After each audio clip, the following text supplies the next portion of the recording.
Aujourd'hui, on va voir comment utiliser une API pour faire l'analyse de documents médicaux. J'ai en exemple un dossier médical, donc c'est pas des vraies données évidemment.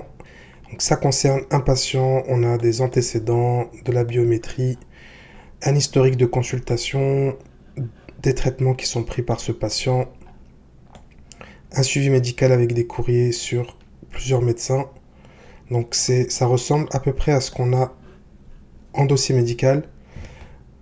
Donc l'idée c'est de faire une analyse par API de ce dossier médical.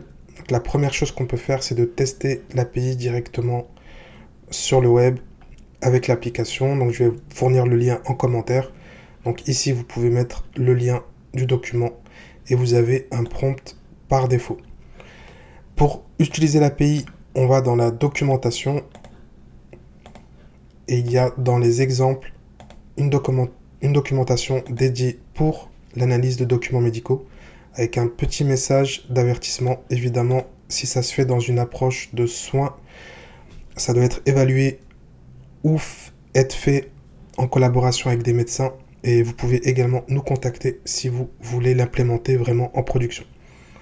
Donc ici vous allez trouver toute la documentation, donc ça prend en compte des fichiers PDF, PowerPoint ou Word.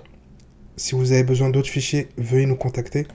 Vous avez le endpoint ici et les deux paramètres, donc le fichier que vous allez analyser et le prompt. Il y a un prompt par défaut qui est fourni, donc vous n'avez pas besoin de fournir de prompt, mais vous pouvez également spécifier vos propres prompts pour vraiment personnaliser les réponses.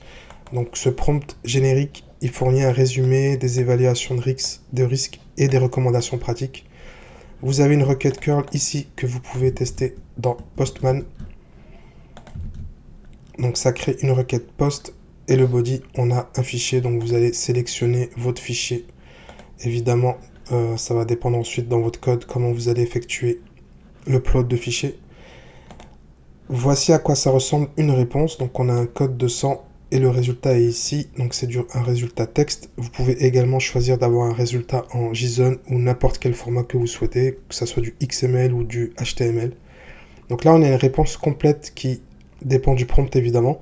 Donc vous pouvez personnaliser ce résultat avec le prompt, par exemple pour mettre une limite de mots ou une limite de caractères pour que ça soit plus concis.